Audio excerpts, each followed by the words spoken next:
Un mois s'est écoulé de l'année 2022 et nous en arrivons à présent à notre deuxième étude de l'année, mais la 6e étude dans la série. Pas de jérémiade, mais une grâce qui coûte.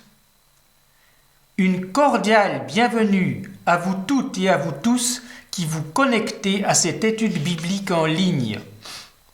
L'étude d'aujourd'hui s'intitule « Lettre aux bonnes figues ».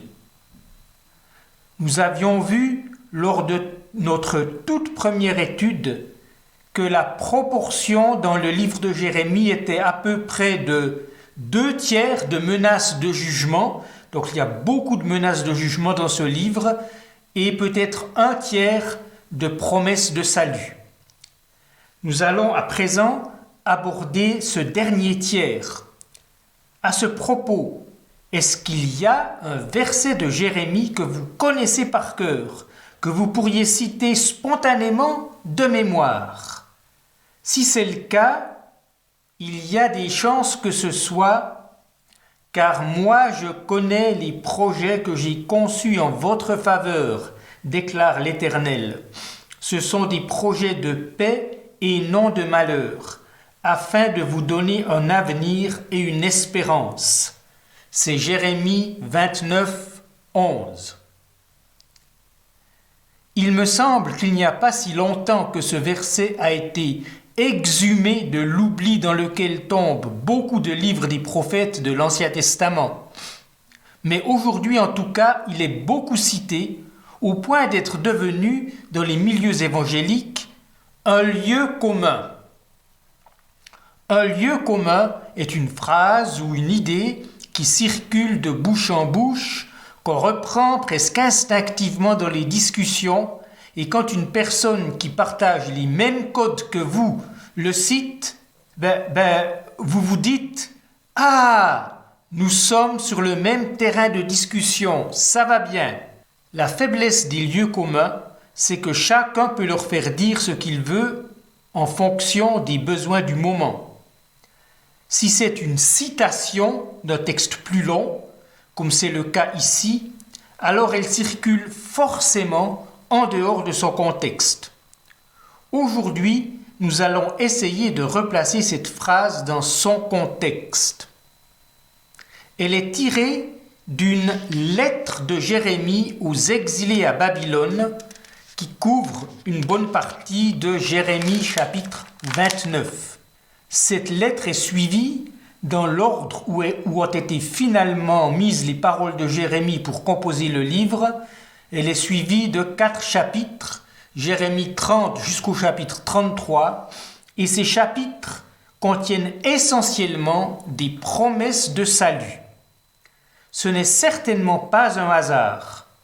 Les paroles contenues dans ces 4 chapitres n'ont pas forcément été prononcées dans l'ordre chronologique juste après la lettre de Jérémie 29, mais la matière a été rangée dans cet ordre justement pour montrer le lien de sens entre cette lettre et les autres promesses révélées par Dieu à Jérémie. J'ai intitulé cette étude « Lettre aux bonnes figues ». Qu'est-ce que cette histoire de figues?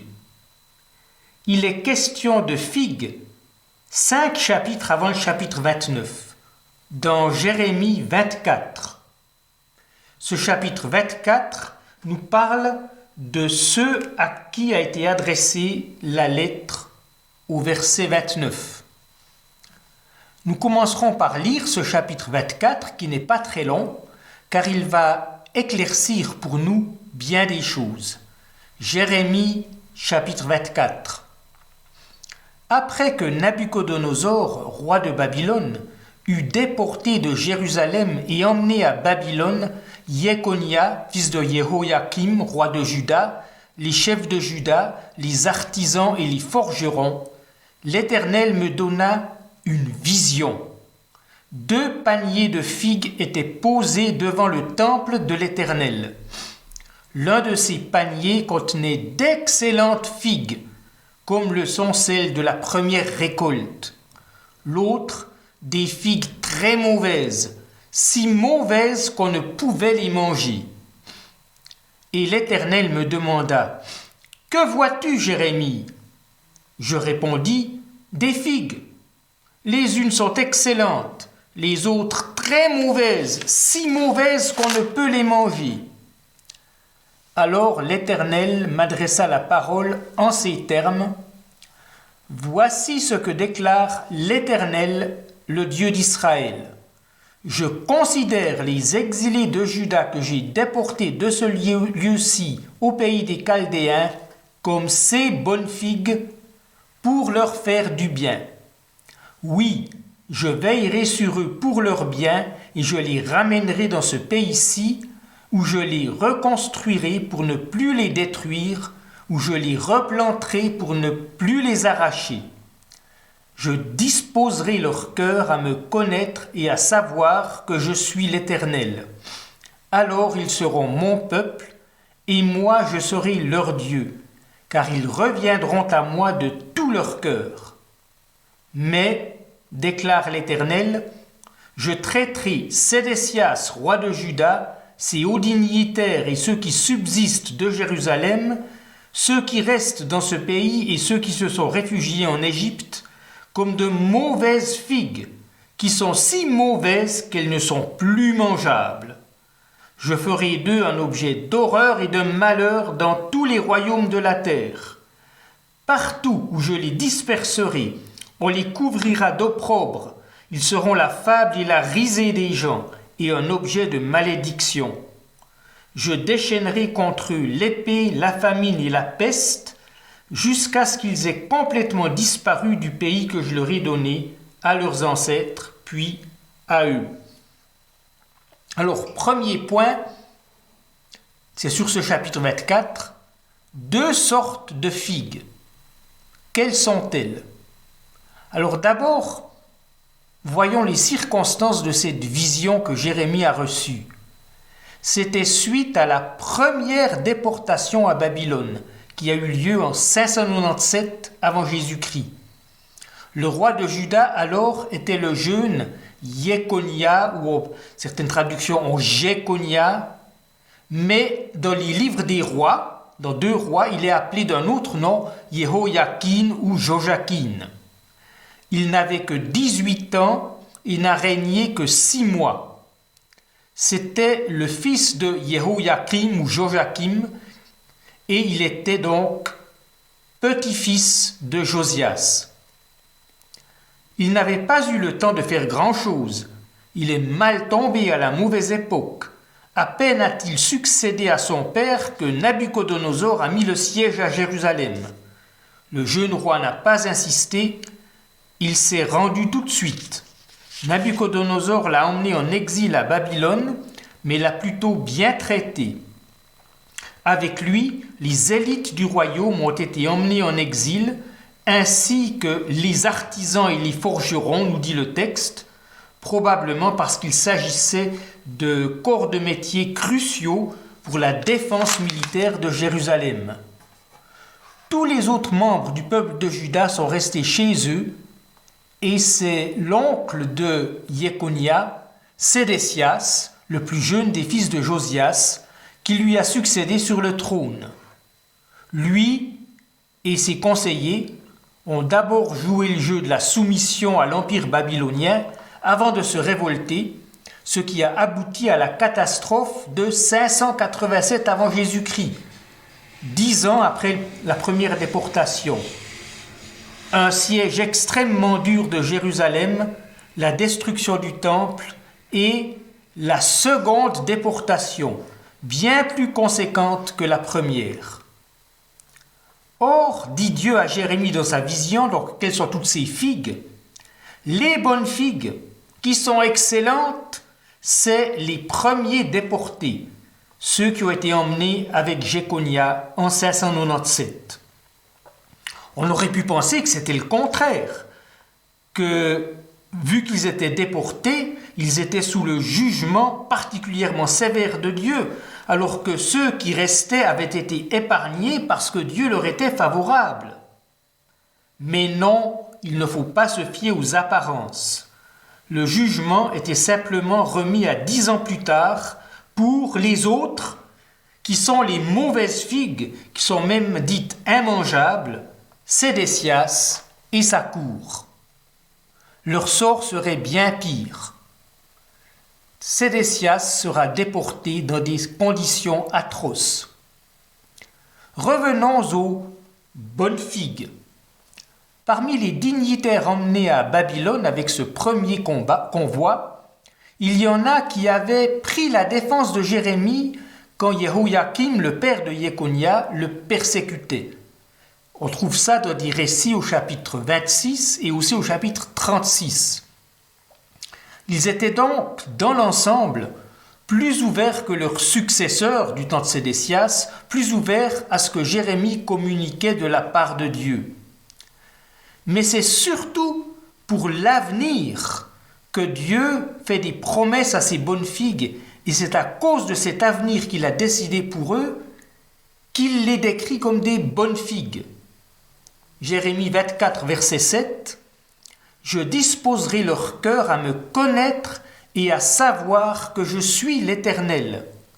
Alors ils seront mon peuple, et moi je serai leur Dieu, car ils reviendront à moi de tout leur cœur. » C'est cette promesse, notamment, qui est répétée dans la lettre que Jérémie a envoyée à ce groupe, à ces bonnes figues, au chapitre 29. Nous allons la lire à présent. Et d'abord, nous lisons jusqu'à ce verset 11 dont nous avons parlé.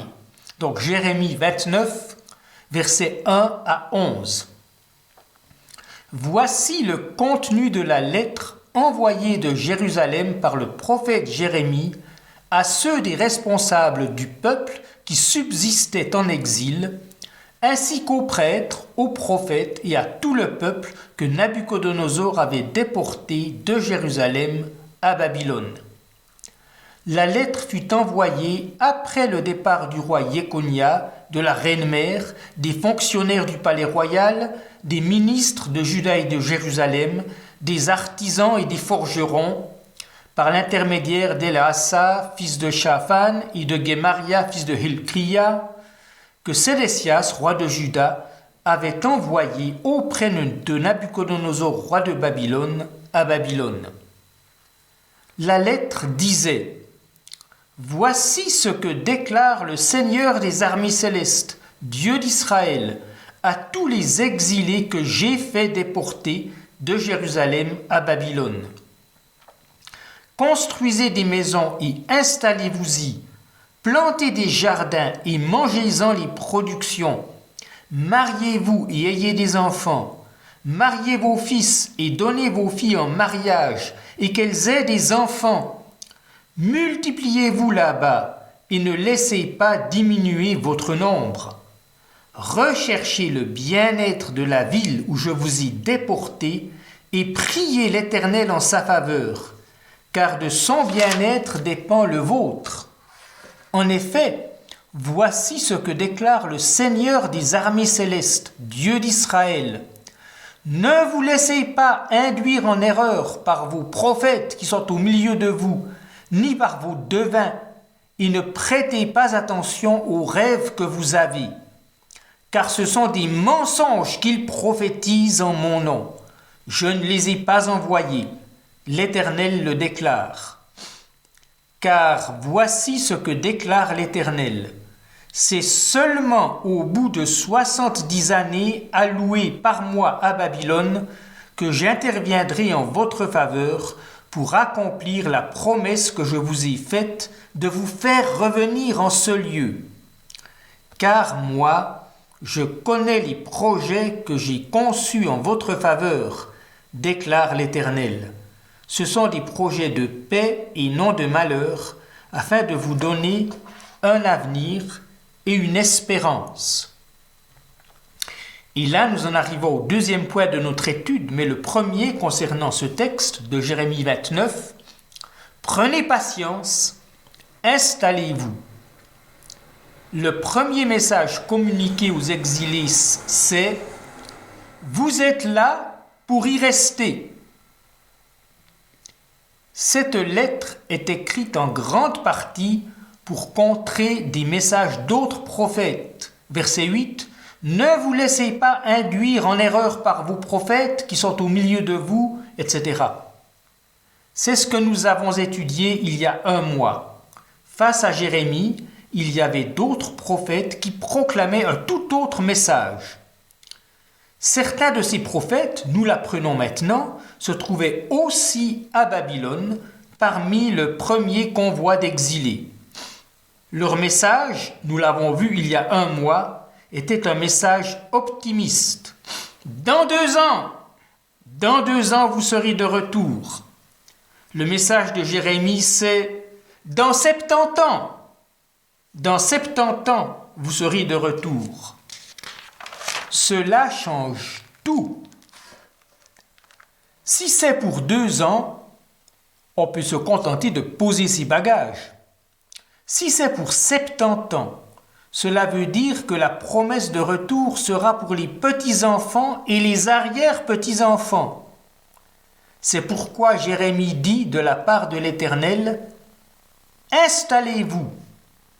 D'ailleurs, il leur promet plutôt une belle vie à Babylone.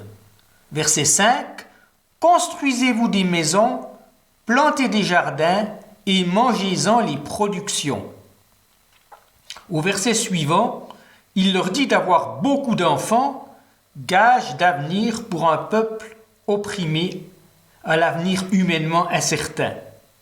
Dans un autre contexte au XXe siècle, on a parlé de revanche des berceaux.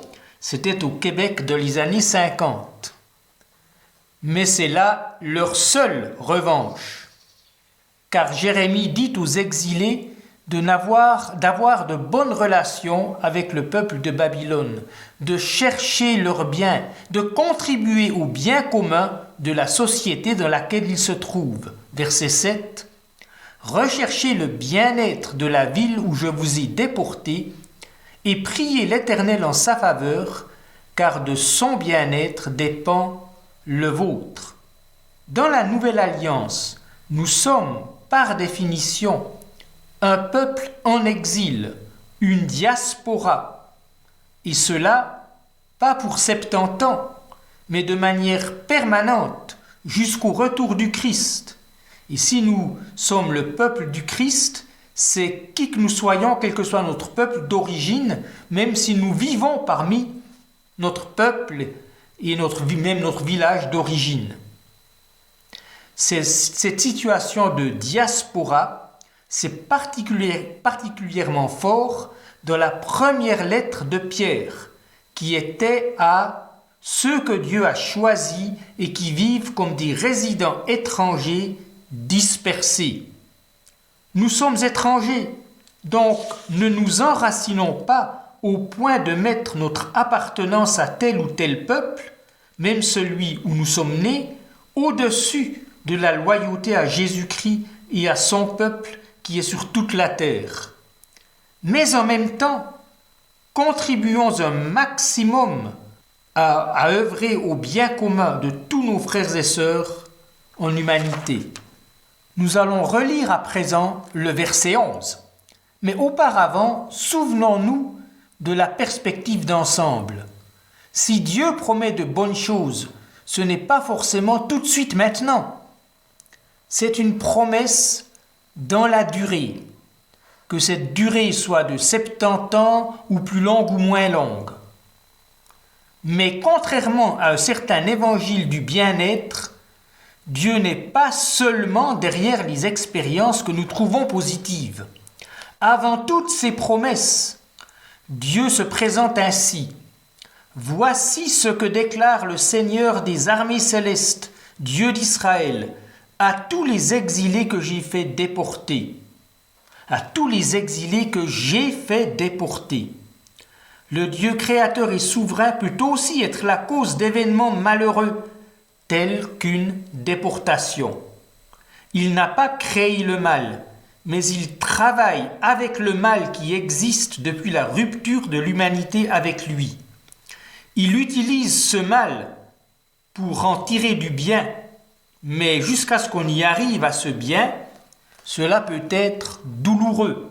Et le mal est mal, la souffrance est souffrance, il ne faut rien minimiser. Nous relirons à présent le verset 11 et nous prendrons la suite. Jérémie 29, nous lisons les versets 11 à 14. Car moi, je connais les projets que j'ai conçus en votre faveur, déclare l'Éternel. Ce sont des projets de paix et non de malheur, afin de vous donner un avenir et une espérance. Alors vous m'invoquerez et vous viendrez m'adresser vos prières, et je vous exaucerai. Vous me rechercherez et vous me trouverez lorsque vous me chercherez de tout votre cœur.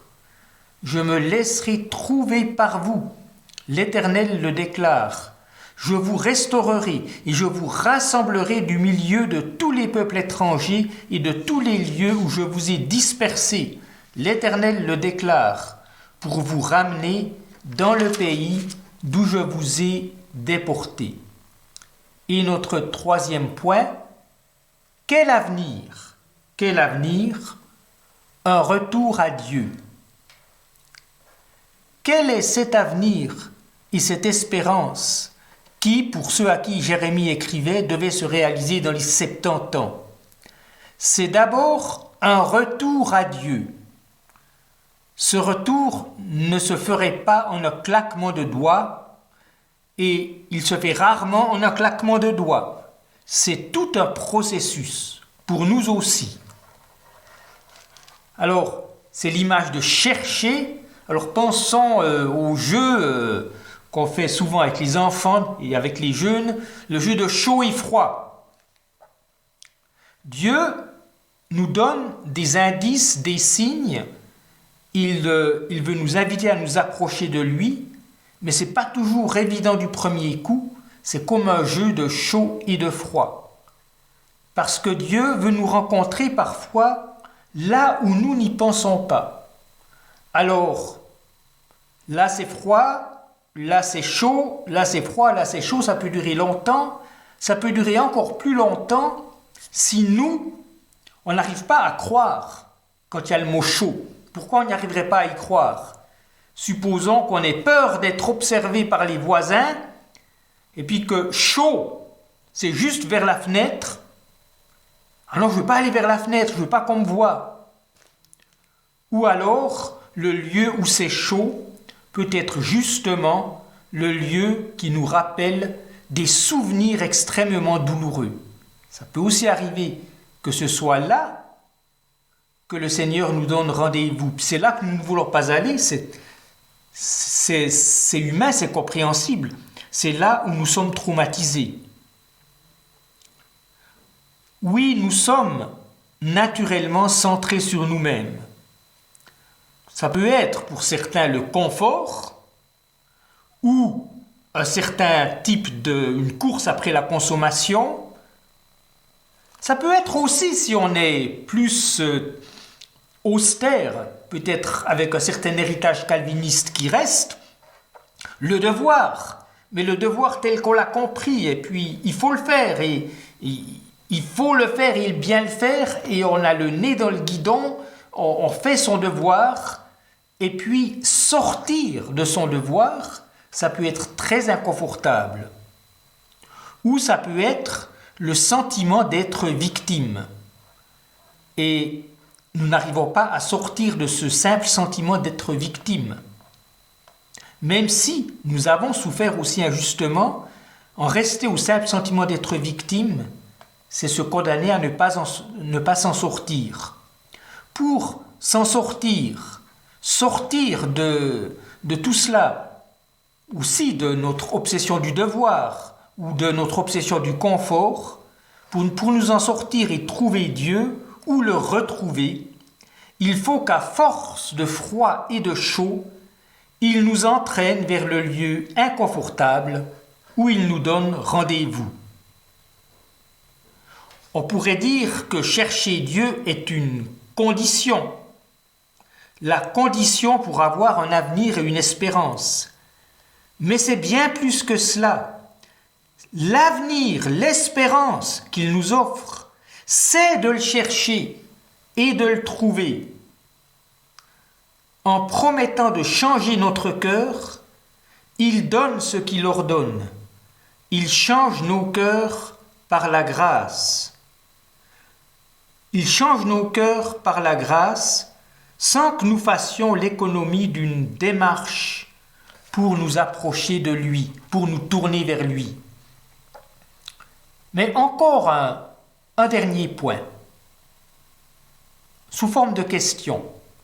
Avenir et espérance pour tous. Rappelons-nous les mauvaises figues.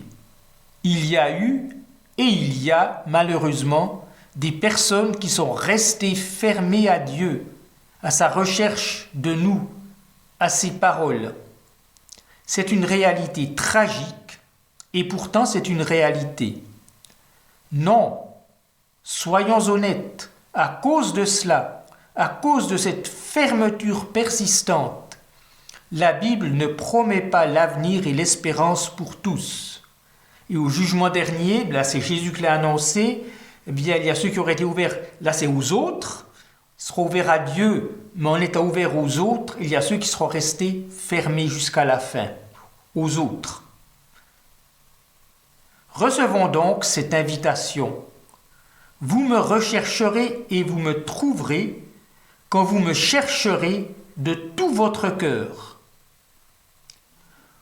Autrement dit, ce n'est pas peine perdue, ce n'est pas mission impossible. C'est mission impossible pour nous autres humains tels que nous sommes. Mais Dieu nous promet que ce mouvement vers lui, cette recherche jusqu'à le trouver, il va rendre cela possible.